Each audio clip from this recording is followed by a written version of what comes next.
Jumpa lagi bersama dengan saya, Mr. Sorchan, di dalam channel pengembangan kepribadian atau mentoring self improvement.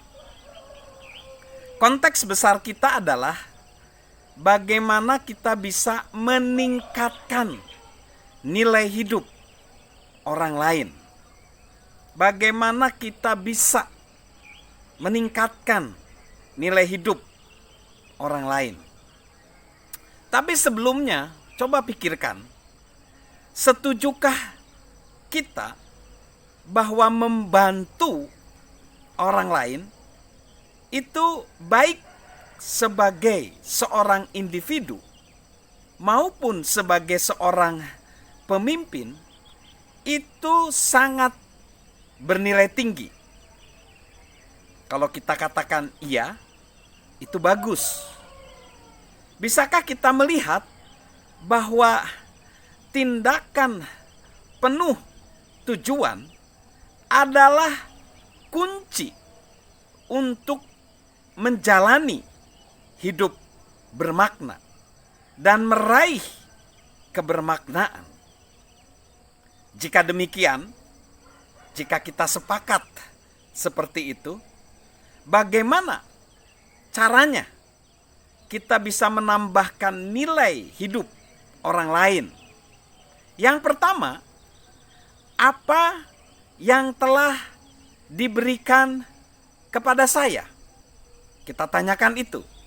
Ini adalah melihat ke belakang. Di sini kita melihat pengalaman apa yang secara unik bisa membantu orang lain. Pengalaman apa yang udah kita alami? Mungkin pengalaman positif atau pengalaman yang sulit, bisa saja kita bagikan.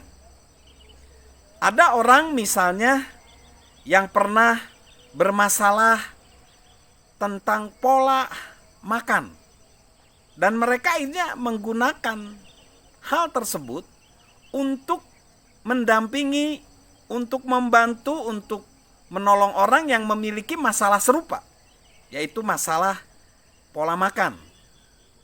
Ada orang juga yang punya pengalaman bagaimana dia bisa menjadi donatur, mendonasikan uangnya untuk membangun daerah-daerah terpencil, lalu menolong anak yatim piatu, membangun klinik-klinik atau rumah-rumah sakit di pedesaan misalnya. Dan ada juga para pebisnis berbakat yang membagikan ilmunya kepada pengusaha pemula misalnya di negara-negara yang tertinggal misalnya. Jadi banyak prestasi, sumber daya, pengalaman-pengalaman yang bisa kita manfaatkan. Kearifan apa yang kita dapatkan, hikmat apa yang kita dapatkan dari kehilangan atau tragedi pribadi, itu bisa digunakan juga, bisa dimanfaatkan untuk membantu sesama dan menambah nilai hidup bagi sesama. Lalu yang kedua yang perlu kita tanyakan, apa yang bisa saya berikan? Ini adalah melihat ke dalam. Kita tahu bahwa setiap orang, setiap kita memiliki kualitas, memiliki bakat, memiliki keterampilan yang berpotensi meningkatkan kualitas hidup orang lain. Apa potensi kita? Keterampilan apa yang kita miliki? Bakat apa yang dianugerahkan kepada kita? Sifat, kepribadian apa yang kita miliki? Itu dapat digunakan untuk mengembangkan orang lain. Semua yang kita miliki, apapun itu, dapat digunakan membantu orang lain jika kita memprioritaskan orang lain dan kita bertindak dengan tujuan.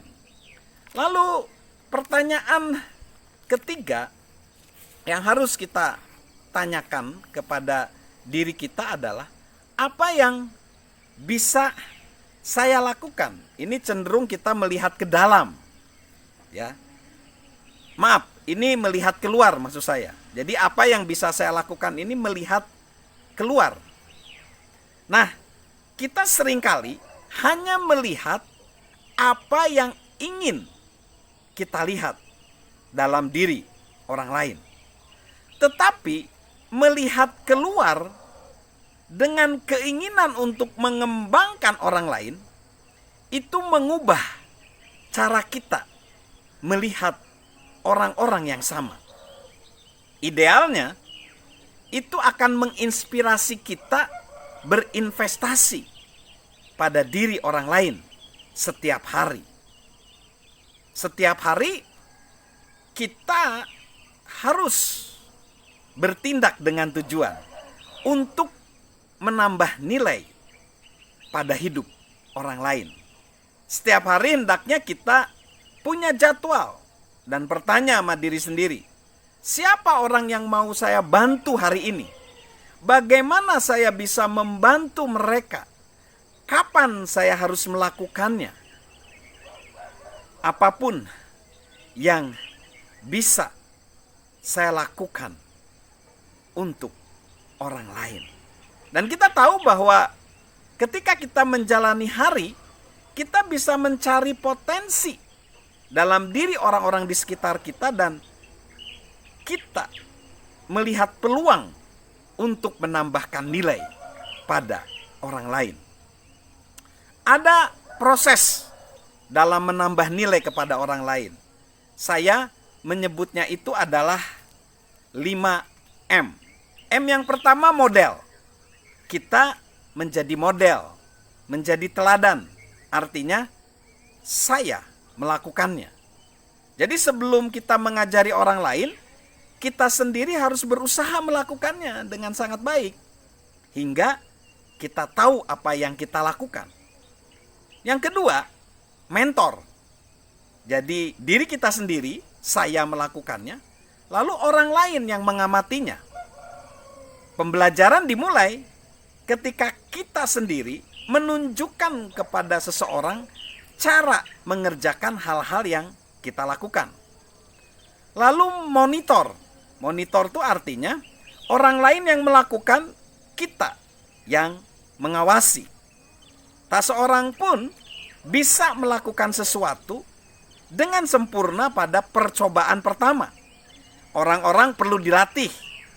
Ketika orang lain melakukan tugas dan kita pribadi di sana untuk mengamatinya, kita bisa membantu mereka memecahkan masalah dan memperbaikinya.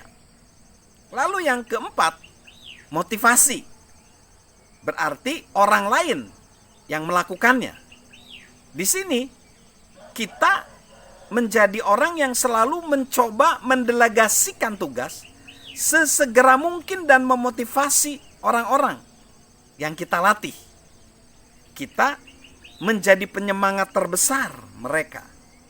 Lalu yang kelima, yang terakhir, melipat gandakan.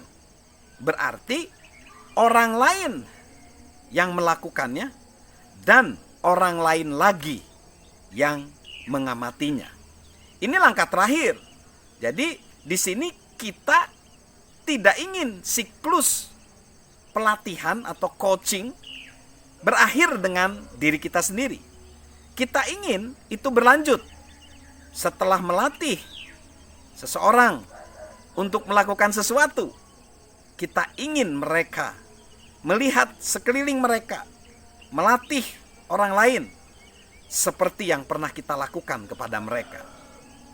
So, guys, sahabat Mr. Sorchan, dalam hidup kita, siapa yang bisa kita kembangkan? Apa yang bisa kita lakukan untuk membantu sesama? Peluang apa yang ada di sekitar kita?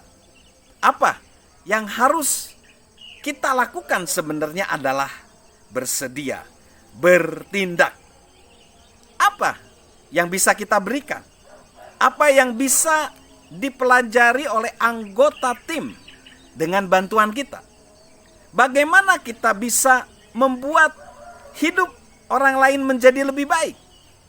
Pemberian kita harus unik. Apa kekuatan terbesar kita? Dan tak seorang pun bisa memberi apa yang bisa kita lakukan karena kita unik. Setiap kita bisa berkontribusi kepada orang lain. Dan perbedaan yang terbesar yang bisa kita buat itu adalah dari bakat terbesar kita. Kita nggak harus meninggalkan apa yang bisa kita lakukan dengan sangat baik, enggak. Kita harus tetap aja menggunakan potensi terbaik kita untuk memberikan yang terbaik dan membuat dampak terbesar. Dalam salah satu bagian buku yang berjudul Soul on Fire, Elie Wiesel menulis bahwa ketika Anda meninggal dan bertemu Sang Pencipta, Anda tidak akan ditanya, mengapa Anda tidak menjadi pahlawan atau menemukan obat untuk penyakit kanker. Yang akan ditanyakan kepada Anda adalah, mengapa kau tidak menjadi dirimu? Mengapa kau tidak menjadi dirimu seutuhnya? Untuk menjadi diri kita sepenuhnya, kita harus menggunakan yang terbaik untuk meningkatkan nilai pada sesama kita. Salam meningkatkan nilai pada sesama kita, dan salam sehat dari saya, Mr. Sorchan.